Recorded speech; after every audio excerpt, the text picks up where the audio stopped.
안녕하세요. 나이스 신용평가 국제평가실 윤재성 연구원입니다. 오늘 준비한 내용은 멕시코 정부 신용등급 전망 조정과 관련한 내용입니다. 나이스 신용평가는 지난 30일 수시평가를 통해 멕시코 정부의 신용등급을 외화 기준 기존 BBB 플러스로 유지하고 등급 전망은 기존 네거티브에서 스테이블로 변경하였습니다. 이번 등급 전망 조정 이유는 우선 GDP 대비 공공부채 비율이 50% 미만으로 감소한 점과 대불확실성 증가에도 불구하고 경제성장률과 재정 건전성이 오히려 개선되는 추세를 나타낸 점을 반영한 것입니다. 아울러 지난 2016년 12월 정기평가에서 제시한 긍정적 기준을 충족한 것이기도 합니다. 공공부채 비율 감소는 작년 11월 미국 트럼프 대통령 당선 이후 올해 1월까지 20% 상승한 대미 빼소화 환율이 이후 다시 하락하면서 외화 표시 부채의 패소화 부담이 낮아졌고 GDP 대비 1.5% 규모의 중앙은행 운용수익 배당금도 부채 상환에 이용된 것에 기인하고 있습니다. 이에 따라 아래 오른쪽 그래프에서 보시는 것처럼 2016년 말 GDP 대비 50.1%를 기록하던 공공부채는 2017년 6월 말 45.5%로 감소하였습니다. 성장과 전반적인 재정도 양호한 모습입니다. 나프타 관련 대외불확실성에도 불구하고 2017년 상반기 경제성장률은 2.3%를 기록하여 당초 0에서 0.5%의 성장 전망 대비 양호한 수준을 나타냈습니다.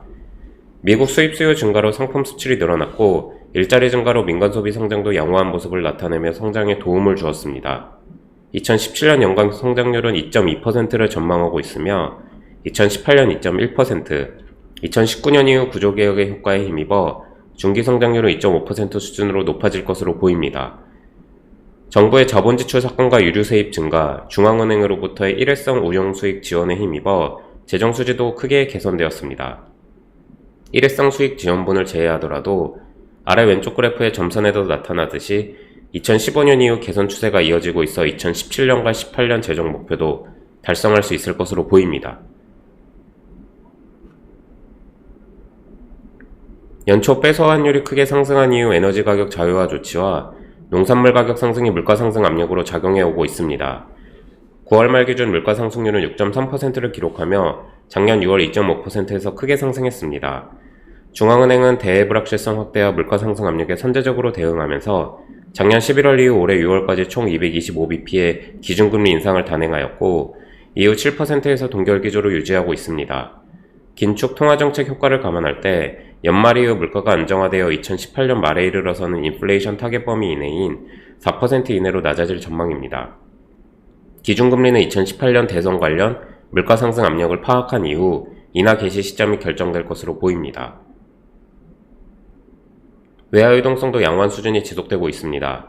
미국 경기 회복에 따른 수입 수요 증가로 제조업 수출이 늘어나고 해외 노동자의 국내 송금도 증가하면서 경상수지 적자는 줄어들었습니다. 외국인 직접 투자도 순유입세가 지속되고 있습니다. 외환보유고 대비 대외부채 비율은 2015년 이후 늘어나는 추세지만 164% 수준으로 대외충격에 대응 가능한 수준을 확보하고 있습니다. 멕시코 경제와 관련하여 미국 트럼프 대통령 당선 이후 가장 이슈가 되고 있는 부분은 나프타 관련 대외불확실성입니다. 멕시코 입장에서 전체 수출의 80% 내외가 미국형 수출이고 연간 FDI 유입의 40에서 50%가 미국으로부터 유입되고 있는 점을 감안하면 나프타 폐기는 최소한 중단기적으로 멕시코 경제에 부정적인 영향을 줄 것입니다. 하지만 미국 입장에서도 전체 수입 시장에서 멕시코산 비중이 중국에 이어 2위를 차지하고 있고 나프타를 통한 멕시코 내 생산이 미국 기업의 제품 생산 밸류체인 중 상당한 부분을 차지하고 있습니다. 이미 미국 산업계의 멕시코 내 기이 투자액도 상당한 수준임을 고려할 때 나프타 폐기는 미국 산업의 서플라이 체인의 연쇄적인 변동을 야기시키고 미국 소비자의 후생에도 부정적인 영향을 줄 수밖에 없습니다. 실제로 미국 상공회의소 등 미국 산업계와 여당 공화당 내에서도 나프타 폐기에 반대 의견이 높아 최종 협상안의 미국 의회 비준도 불투명한 상황입니다. 이를 고려하여 나이스 신용평가는 나프타 탈퇴가 아닌 유지를 베이스라인 시나리오로 상정하고 있습니다. 물론 최근 교착 상태에 빠진 협상은 대외불확실성을 높이고 있습니다. 10월 열린 네 번째 협상에서 미국의 까다로운 요구사항에 대해 멕시코와 캐나다가 거부 의사를 표명하였고 당초 연말까지 마무리하기로 계획된 협상 일정도 2018년 1분기까지 연장될 것으로 보여 대외불확실성도 당분간 지속될 예정입니다. 이에 따라 나프타 협상의 진행 과정과 이후 각국 내 처리 과정에 대해 모니터링할 예정입니다. 최종 협상안이 도출되더라도 7월 멕시코 대선과 11월 미국 중간선거 일정을 고려할 때 협상 타결안이 각국 의회에서 최종 인준을 받기까지 불확실성이 지속될 수 있습니다. 아울러 2018년 대선과 관련한 정치적 불확실성도 모니터링 요인입니다. 양대 정당이 현재의 여당 중도 뿌리와 보수 우파 뺀의 지지율이 저조한 가운데 파퓰리즘적인 정책과 민영화 반대 등 경제개혁의 비판적인 입장을 견지해온 좌파 성향의 오브라도르의 지지율이 선두를 달리고 있어 정치적인 리스크로 작용할 수 있습니다. 다만 오브라도르의 지지층 확장성이 제한적이고 뺀에서 나와 독자 출마를 발표한 중도보수 사발라 후보의 부상은 주목할 만합니다.